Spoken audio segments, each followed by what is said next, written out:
Hey, would you just do, a lot of people who are watching this video know you, but would you just give a little bit of history of who you are, how long you've been with the company, and then we'll kind of get into, what we're talking about today, which is enhancing family conversations. Yeah. So I'm Taya Lowery, relational strategist, chief relational strategist. I have been working with you for next year will be 15 years. Wow. Holy cow. Yeah. And I've been working in this family relational space for probably 7 or 8 years now, maybe Yep. a little more. I've done a lot of training under different people, and I've basically, and a lot of reading of books. I have books like stacked around me that you can't see. But basically, I've tried to take all of that information and build tools for us to use with our clients to just help improve family relationships, connection, communication, trust, all kinds of things. Yeah, and So it's yeah, in a been an nutshell. amazing journey. I did, there's the old idea of 1,000 hours to master a topic. I think I would say to you, whether you feel like it or not, you've spent your 1,000 hours. Oh gosh, And from yeah. my Trust experience, me. because just so that everyone knows, it is also my family's relational counselor.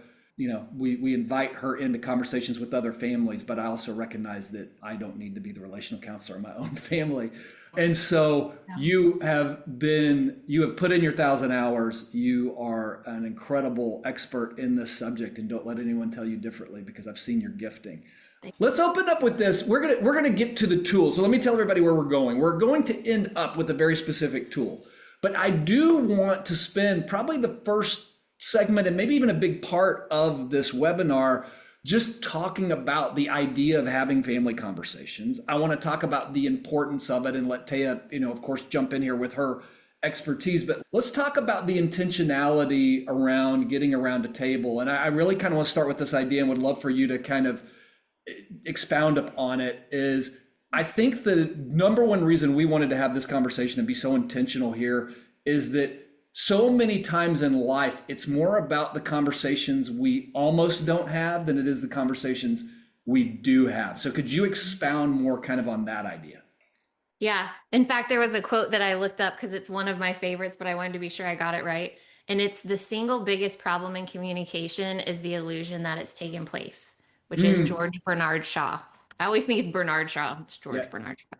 But it's very true. I think there are a lot of things that happen within family dynamics and all of that where you feel like you've communicated something or you feel like your kids said something. And a lot of times it's stories that are built in your head or stories that have kind of spiraled. And so, kind of tracking back to what was actually said versus what wasn't said. Another thing I learned about communication, which I didn't realize, is that I want to say it's like 5 to 8% of it is actually the words that are coming out of your mouth, and the majority, the 92 to 95%, is how Mm, you're saying it. So there's so many core principles of communication. And then when you get into the family dynamic space, you have the fact of parents who are, raising their kids to actually be able to survive on their own. You have the fact that these are the people closest to you, which sometimes get the worst of you, I hate to say. So there are all these different things at play. And so when you can actually be intentional about the things that you're communicating, it's important. Like it gives all the things that you weren't intentionally doing maybe a little less clout, mm. if that makes sense. Mm. I want to add one other dynamic that you're not talking about, but you and I are walking into the season. I know some of the people who are here and some of the people who are listening is also the dynamic of when your kids become adults Oh my and then gosh, have yeah. their own kids. So they move into their own parenting situation. And that even puts another, could you talk just a little bit on that? That puts another layer of complexity. It really does. And there are a lot of grandparents I've talked to who feel like they need to be hands off, like that I Mm. don't want to step in there. And yes, it is a very slippery slope, right? It's the first, and we talked about this recently even. It's that first step of when they're in their 20s and you're trying to figure out like, okay, they don't need me on top of everything and being sure that they're doing what they need to do. How do you learn to be a parent there? And then as they parent, and maybe they're parenting differently than you would, how do you allow them to do that and know when to give advice and when not to? And Mm.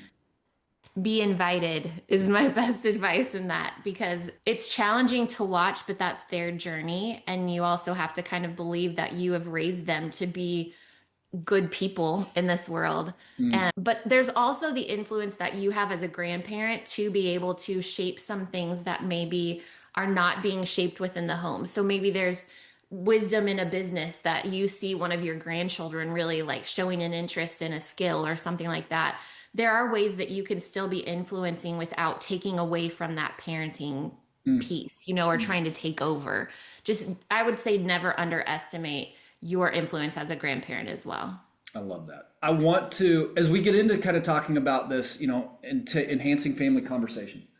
I had an opportunity yesterday to spend some time with a couple that we've worked with for a number of years. Mhm. And they were talking about when we went into the family communication was really broken. Mhm. And then we were just having a conversation and they were like, we wish things were better. And I said, can I ask you a question on that? I said, is it the same or is it slow? And Yes. they said, well, if I think about it, it's just slow. And I said, good. I said, I want you to reflect on that. And I want you to celebrate what has happened. I want you to celebrate the growth that has happened. I understand it's slow. Yeah. Brokenness sometimes happens quickly, healing sometimes happens slowly.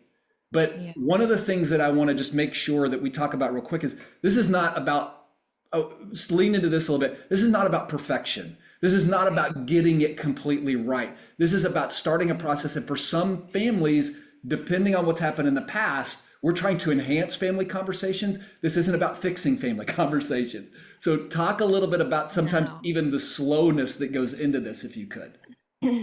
Yeah, and it's hard without like a certain person that you're Right. talking about. And I think that's important to note that every family is different and has different dynamics. So when we work with families, we are approaching them where they're at. So to get that out of the way, there's not a blanket, this always works for everyone.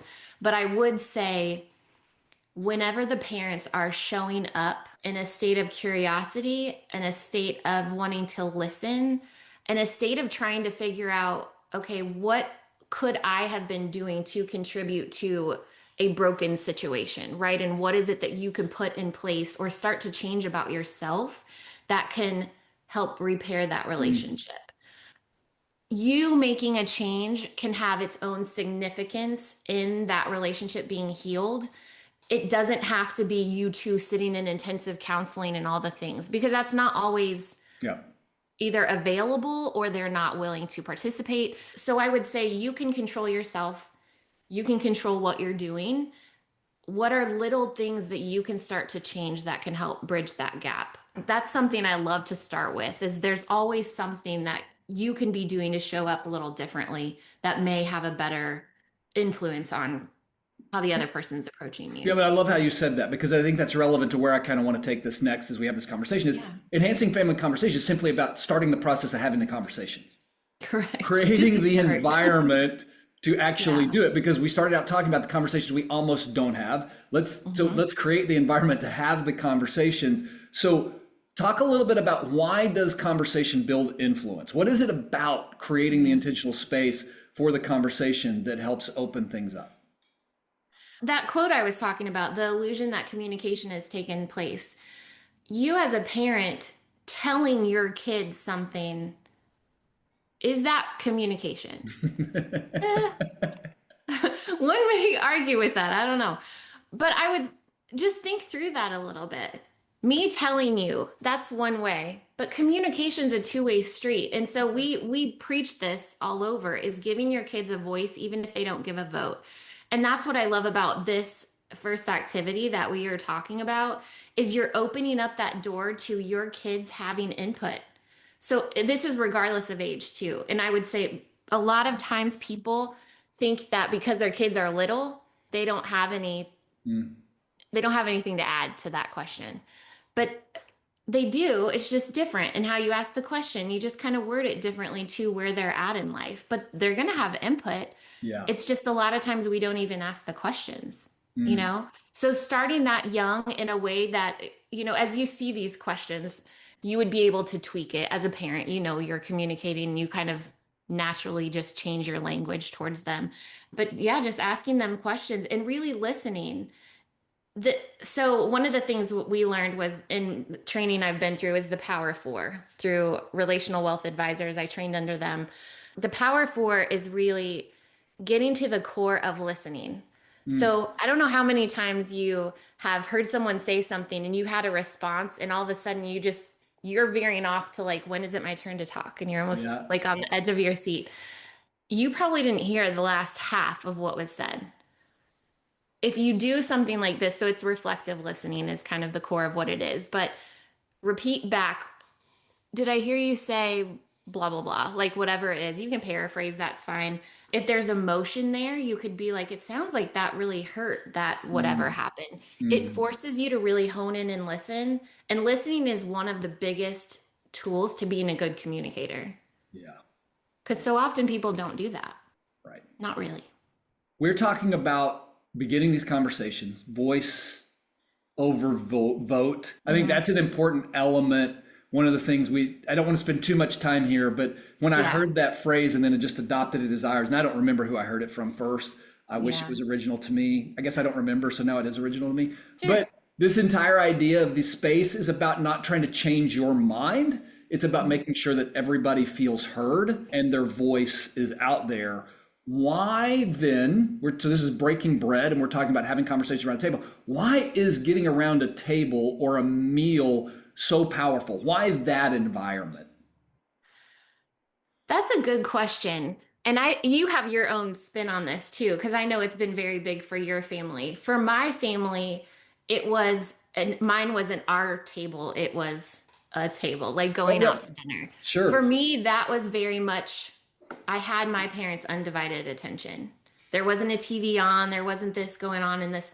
It was very relational to be with them. They would ask questions about my life, and I felt like it was the one and only time I really had my parents' undevoted attention was sitting around a table.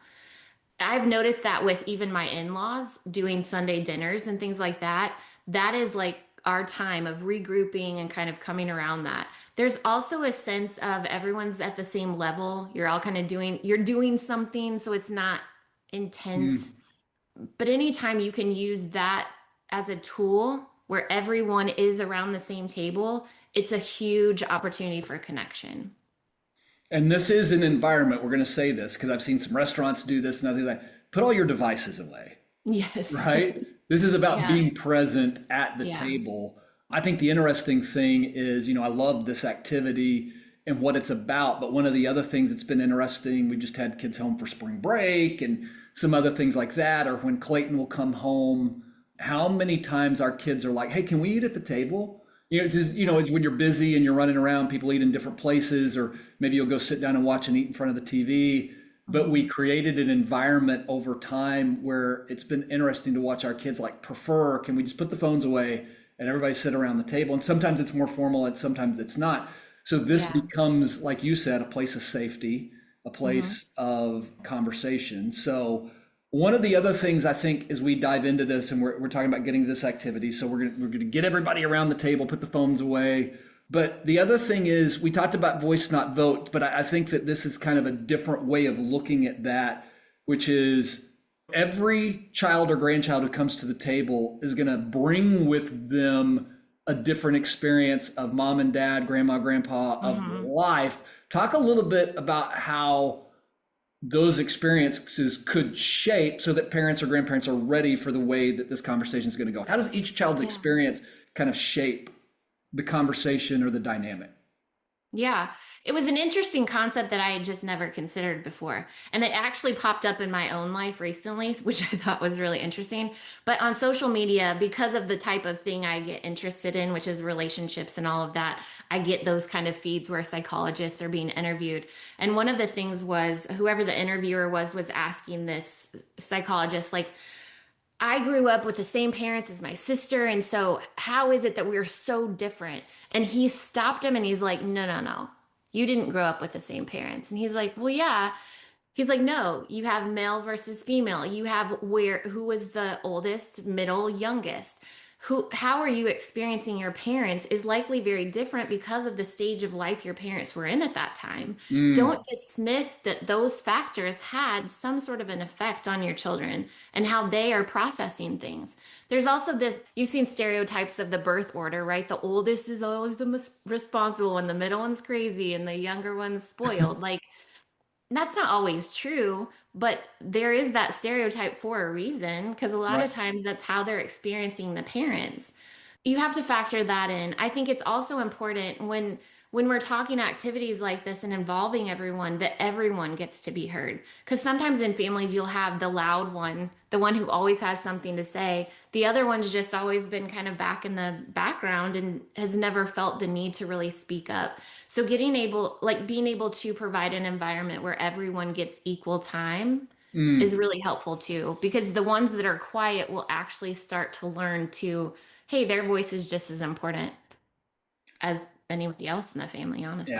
Yeah. I mean, it's so interesting and important to just recognize the dynamics that are sitting around the table. And I think that would be part of Yeah. what we'd encourage you as you go into this activity.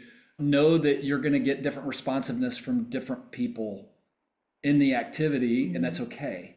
And then the last thing before we actually get into the activity, I want to talk a little bit about Taya is I think maybe there may be some reluctance. I've tried this before, this hasn't gone well, Yeah. or I don't know what to expect. I don't, and I think what we would encourage is leaning into and learning. And so I guess my comment would be in one sense, there could be, but why in one sense is there's no wrong way to approach this? I mean, I'd say that, but I mean, if you came in with anger or like you're all going to sit here and we're going to, there would probably be a wrong way to do Yeah. it. But there, Yeah. if you're being intentional, even if things don't go 100% right or exactly how you want them to, it's still important to try. Maybe that's what I'm trying to say. How do you Yeah. invite them into that part? Yeah. It's interesting because I was explaining this activity to my brother and my sister-in-law and my nephew. And my nephew was like, I'd be like, why are you asking me so many questions? Like with a snarky remark or whatever. Because it's the first time you don't know what you're going to get. The way that I've created it is trying to open up the door to where you've kind of shaken off the awkwardness of it. And in family meetings that I do, I use icebreakers. For example, I actually pulled these out. There are these little things called family talk, and they just Mm. ask fun questions. So it doesn't have to be the real deep, dark, let me get into the roots of our family. If you can sprinkle in some fun questions too, you start to kind of loosen people up, and they're also going to be seeing how you're reacting to what they're saying. So maybe they tentatively go into something. So for you as parents, regardless of the age of your kids, I would say, and this is described too in the activity, go into it with an open mind that maybe you're going to learn something new today. Maybe it'll be something hard to hear. Maybe it'll be something wonderful, but go into it purely with curiosity, and maybe things will turn out better. Maybe they won't go exactly how you think, and that's okay. And if they say it's fine, everything's fine, or, give one word answers, or even don't know what to say, you can kind of lead in with something that would be your answer to that question, just to kind of spark them talking. But don't be surprised if the first time you do this, there's kind of this tentative, like, what's happening here? Like, Right? why is dad asking these questions? And it's an opportunity to frame it as, we just want to hear from you guys. What is it like to be part of our family? Yeah. What's something you wish we did more of? And see what you do with that, because they're going to want to know, are they really listening, or was that just show? So that kind of puts more on you. But it's a really rewarding opportunity if you'll let it be. I had to laugh a little bit about your icebreakers because then I'm like, right here in this desk drawer are like five different card games, like that. This is Hmm. the Ungame Families Yeah. version. So just like a set of different questions. And it's kind of funny how we've run through all of these. But yeah, no, just that having questions like that available Hmm. for improving conversation. So let's talk about the activity. So we Yeah. brought everybody here to talk about improving family conversations. We're specifically talking about an activity that everyone can get at the end of this meeting. I'm sure you'll have an email or a way that people can get access to this. We call this our Breaking Yeah. Bread activity. So Yeah. talk a little bit about that and tell everybody about it. Yeah. So you tasked me many years ago. This activity has actually been around for a while. And I want to say it was around COVID or a little before then, but it started off with having a meal together. I think I had 5 questions on there and then kind of talk about it and how did that go. It's evolved since then in a way that's a little bit deeper. And we were talking about the fun questions. I did actually bring in fun questions to this one. So the activity, it starts out with making your meal together. So preparing a meal together. And the ideas that I throw in there are ones where people are usually making their own things. So the idea, like a taco bar with fixings, like you could set up a taco bar in your house, individual pizzas, like a deli bar, make their own sandwiches. Mm, Part of what I love about that is you don't have someone with the chip on their shoulder where Joey always gets the yeah. like whatever his favorite meal is the go-to, but you can kind of have it be your own. I did throw in a fun bonus for those. Some families are very adventurous and love things like this, but doing like a version of Chopped where you have Oh, baskets and like you maybe have teams, especially for larger families, that could be fun. And then you kind of judge the meal. But you're basically preparing the meal together. So it's kind of like loosening you up to being working together on something. yeah. Then comes the meal. So the big tip here, and I'm going through it to be sure I don't skip any of the Let's main talk about that nuggets. meal really quick though. I mean, Yeah, if it's the importance is trying to get people around the table. You may say this in the thing, but if you yeah. can't, ordering in food is okay, like getting a Oh, pizza of or course. something Yeah, like yeah, that, right? I don't want them to feel the yeah. pressure that you've got to follow this letter by No, no, letter. We're trying no. to provide a guide.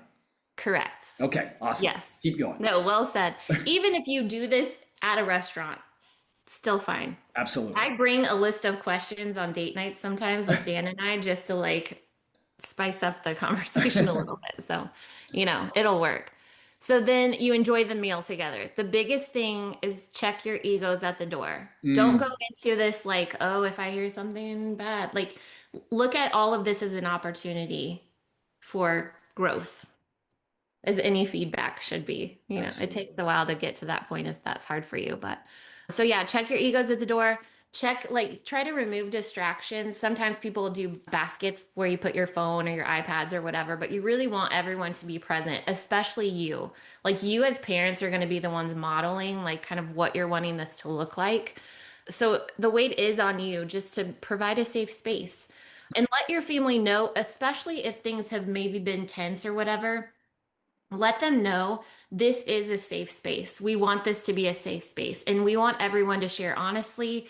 And as long as you're speaking in love, like truth and respect, you're allowed to speak your mind.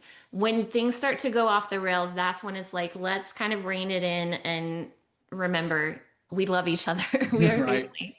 Yeah. So then it just goes into questions. So I have like a list of a few different fun questions. One of my favorites is if our family were a TV show, what would it be called?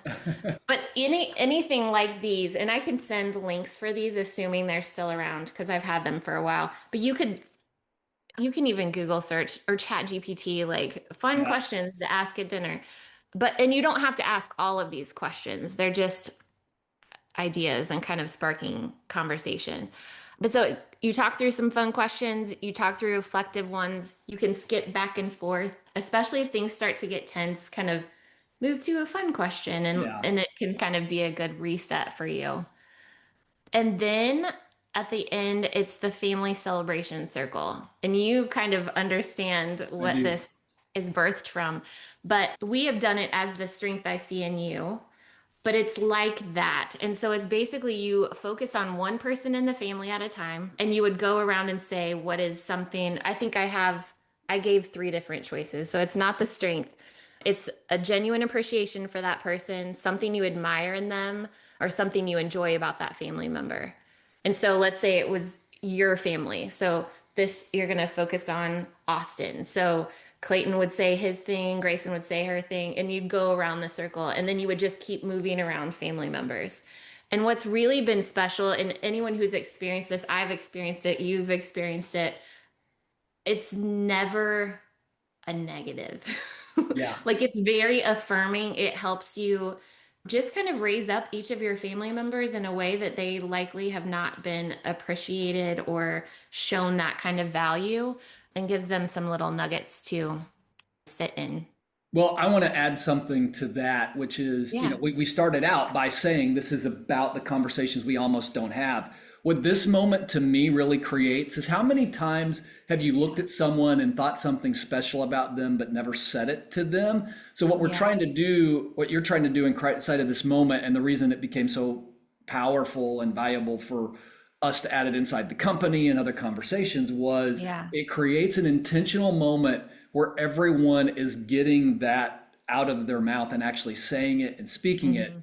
And we've seen this in different environments just be so powerful and changing, because you could think certain people think things about you, but then to hear like a wave of 4 or 5 positives really, really Yeah. makes a difference. It can be overwhelming, but in the best of ways. And so if you can even add this in as a practice that you do once a month, like how cool could that be? Especially because, the core of people want to be seen. Yeah. You're really being seen by the people that you love and care about the most. So, Yeah. yeah, I love Yeah. that.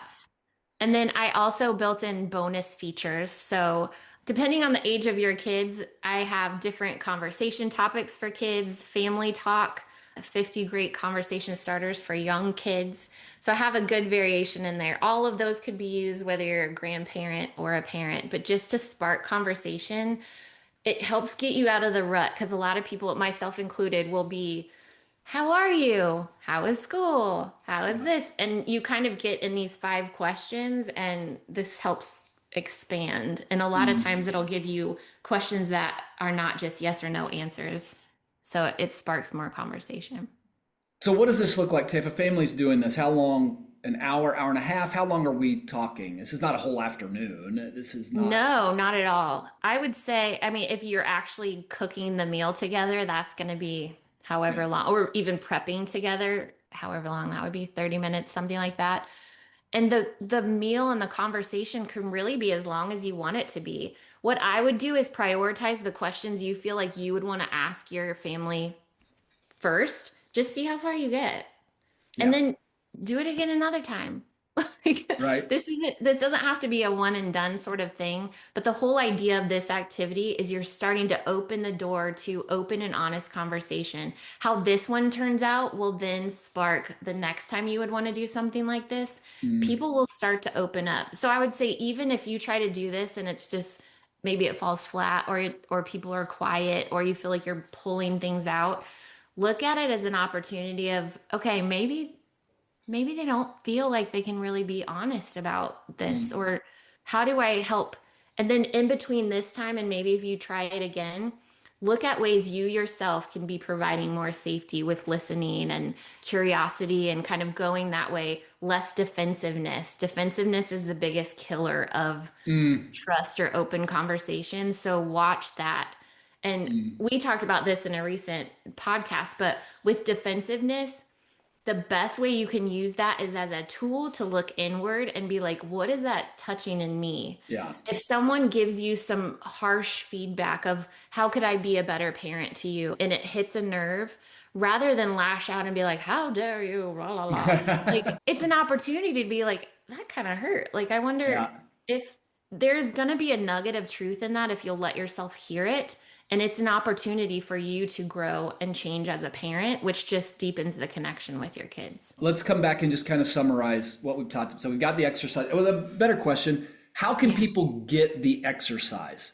What's the easiest way for people to access the I think you put together a PDF or something like that on this Yeah. that they can download or they can The get. easiest way would be to shoot me an email. Okay. And you can even just title it Breaking Bread and I would send it to you. You don't have to write me a letter, but if you have questions or something that comes up too, feel free to ask. But yeah, just send me an email. So send it to, which one do you want them to send it to Send it to actually? Paradiem. Okay. So it'd be Thea, Thea dot Lowery, Lowery at Paradiem, Paradiem.org.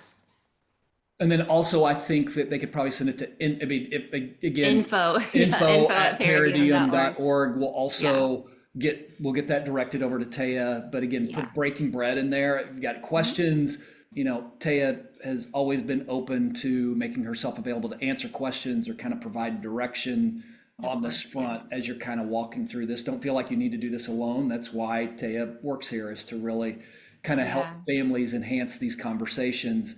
I think we should maybe challenge people a little bit, which is, what would it look like in the next 30 days just to put this on the calendar, Hmm. and invite your family in and schedule one and try and know that, like we said, there's no wrong way to do it. I guess there is. Yeah. You choose not to do it. That would be the wrong way to do this. But if we want to enhance family Yeah. conversations, let's schedule some time in the next 30 days to get it done. And don't feel like you've got to force this. Our real No. goal is you, and I would even say, and I'll let you kind of wrap up with this, is it's an invitation. And so let me Always. tell everyone who's watching the webinar and people who are watching a recording what's about to happen. One of the rules of the SEC is we cannot record questions. So we're going to open up a time. If you've got a question, type it into the chat and we will answer that. We've had some questions that were sent in beforehand that we're going to answer as well. But we're going to wrap things up for those people who are watching the recording here, and then we're going to take it into Q&A. But is there anything else that you would say to our audience about kind of moving into this activity or thinking about it? I think the only thing I would add is, and I probably have said this, so even if I'm repeating, it's important. Look at it as an opportunity to start out in a new and better direction. And this isn't for, it doesn't have to be a broken family for you to actually like admit that maybe you could communicate better. I feel like every family that I've ever come into contact with, there are things that they could do to improve, whether they admit it or not. So just be open to the fact that you could have deeper connections with listening well and just curiosity, digging into questions like these. And I want to thank you. And before we wrap this up on this side, and then we're going to go into Q&A, as I said, I feel like you even challenging our family in this area has made me a better father, a better listener. And so I would encourage everyone, like we all have something that we can learn from this. I feel like it's opened up communication with my kids at places that I thought was stuck, especially as they've moved into adulthood and we've been able to hear each other better, and have conversations. I'm thinking back to even just a hard conversation we had in the last couple of months that I don't know that we would have been able to have had we not started with some of this.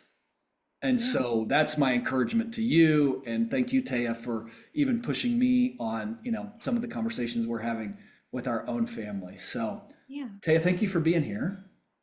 Thank you. With that, we're going to wrap up the recorded portion of this. If you're watching on recording, we will be back on Wednesday, April 22nd. Carson, Rich, and I will be here discussing the first quarter investment portfolios, what we are watching, the changes that we've made in the portfolios, and what we see coming forward for the second quarter. So that's going to be our investment review. The following month after that, we're doing this on the third Wednesday of every single month. We've got a special guest coming in to talk about Medicare and really give us some insights on planning for Medicare. And so those are the next two upcoming webinars. Taya and I have not picked the topic for the third upcoming, which will be her coming back and us having Yes. more on It'll be a family. surprise. So we're going to be doing this every 3 months, coming in with webinar on kind of helping families improve communication dynamics and that within their family. So that's the kind of the next 3 months of what we have coming. So I hope that you'll join us for each one of these, or at least you'll make time to watch the recording. So thank you so much for being with us. Have a great day.